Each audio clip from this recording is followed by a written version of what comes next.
All right, welcome back to the Fuel Show. I'm Dennis Pitzenbarger, and we're in the pits. And we're going to welcome Ty from Baxter Auto Parts again. Thanks for coming by. Hi, Dennis. Hey, you know, we've had you on the show with some other elements. We've done diesel performance, a lot of little things that we're leading up to for our 2007 year.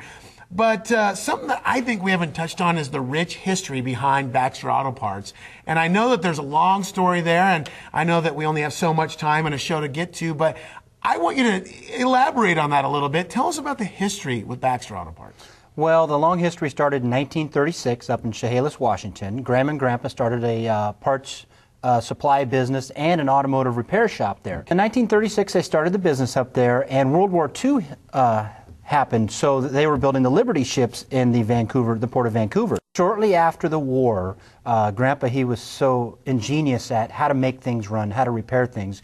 We actually got into doing automotive machine work up in North Portland on Lombard, where our original store was located up until 1985. What he would do is actually make the parts to make the cars run, because you couldn't go out and buy car parts because everything was being used for the war efforts. So it took a while for the manufacturers to catch up to that. We transitioned after a number of years of being primarily a machine shop into the automotive parts supply business. And they did a couple of ingenious things like creating cooperative warehouses in town, so a lot of small stores could get together and buy things at a better price to be able to get price that savings down to the consumers. There must have been a point where you started to accumulate other locations. Tell us a little bit about how that started. Back in the 50s, we actually moved into the booming metropolis of St. John's, Portland, down on the peninsula there. Yeah, our family is actually raised in the St. John's area there, so that was a logical move for us. In the late 60s, we actually moved out to a Park Roads facility, was a third location. And we stayed at the 3-store count up until about the mid to early 80s there. And it's been a slow growth up until, say, about 5 or 6 years ago.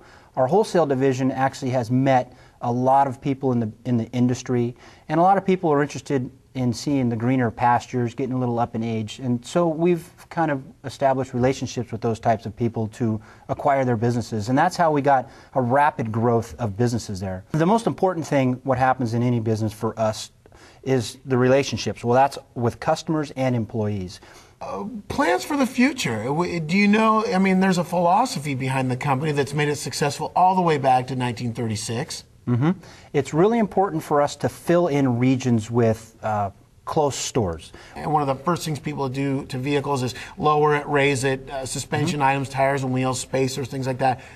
You guys can sell the tools to do any of these jobs as well. Right. We have a full availability of all tools, anywhere from a standard number 2 Phillips screwdriver up to an air conditioning recycling machine. We have everything in between there.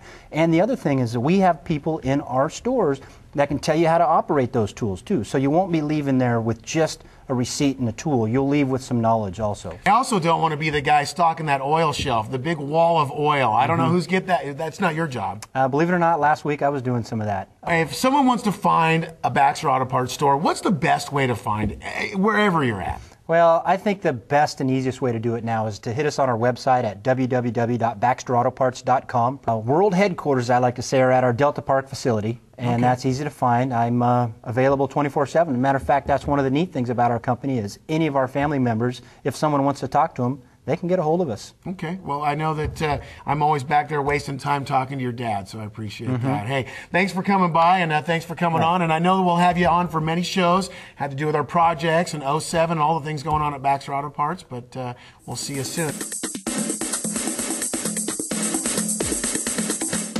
Thank you for joining us here on The Fuel Show. We're here every Sunday at 12:30 on Portland CW. If you want to see any previous shows, you can catch them at thefuelshow.com or at YouTube.